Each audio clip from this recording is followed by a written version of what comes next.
I was at the Marquette's a few weeks ago for a gathering of the co-chairs for tonight's benefit. And after the party, I called for an Uber to go home. I got in and I asked the driver, as I always do, how's your night going?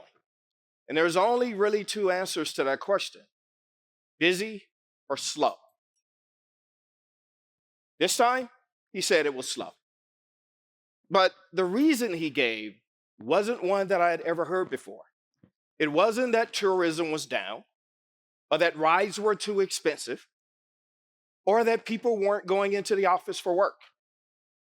He said, everyone's taking Waymo. I looked around and sure enough, I saw two Waymos.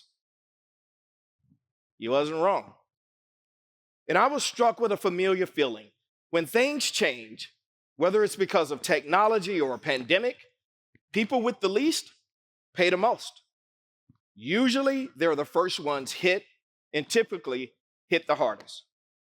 Now, let me be clear. I'm not saying we should slow down progress, but change, big fundamental shifts are right around the corner, or maybe they're already here.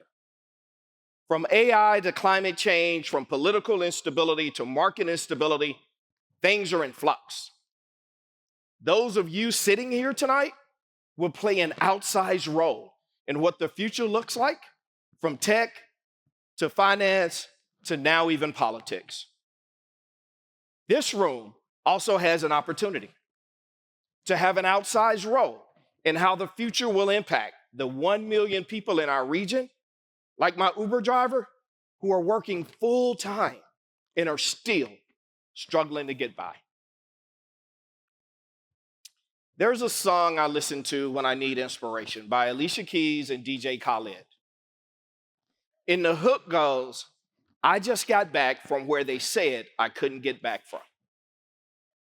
That is why we're here, to support people in getting back, to breaking the odds. For me, the time I needed a hand getting back was in 1998.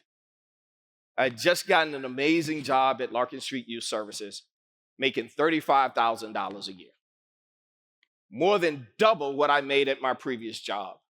I felt loaded. But because I had been chronically underemployed, I was behind on my rent, and it finally caught up to me. I couldn't pay. I was embarrassed, and I was scared. I then heard about a temporary program at a local nonprofit that provided money to help people avoid eviction. I reached out, filled out the application, and they agreed to help me catch up. That was the last time I was late paying anything. That support, that relatively small intervention, as we call it, made all the difference. I was on my way. I was back. The Bay Area, starting to feel like it's back too.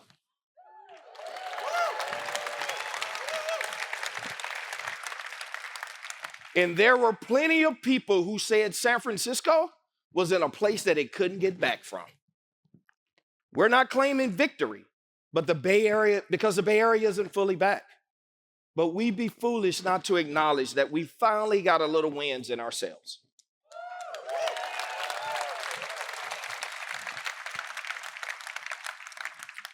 Listen, simply making it 20 years as an organization isn't necessarily something to be proud of.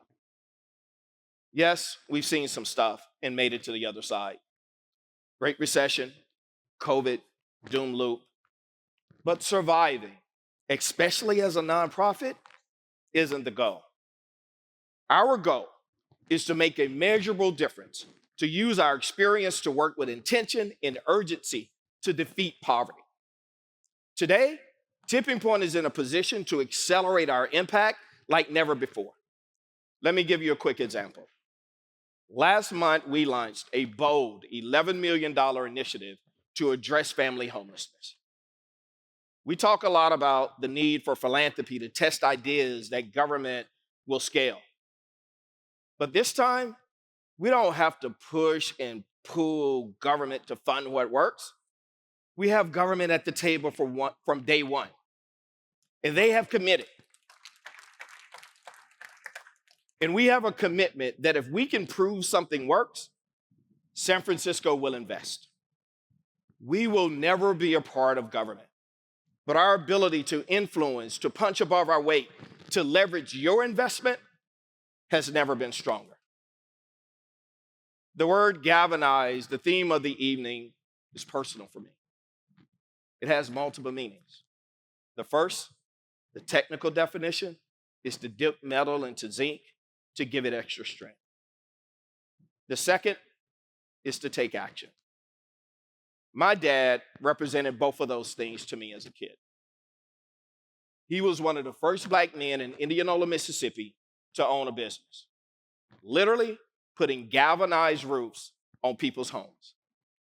And he was a man of action, organizing a community to establish a school focused on teaching technical skills to high school students, starting the first after-school program for teenage boys.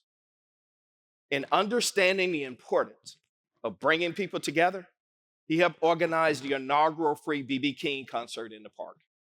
It was all about action, or as my friend Steep says, about getting some shit done.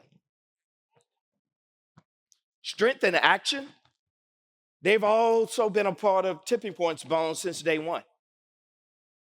20 years ago, we were the new kids on the block doing philanthropy in a different way, one that was trust-based, demanded results, and went beyond the dollars to support our grantees. We may not be new anymore, but 20 years later, we're still doing it. And many others have followed our lead. Another thing that hasn't changed is that everything we do relies on your generosity. For 20 years, Tipping Point's budget has started over at zero. And each and every year, you have chosen to raise your hand to support this community.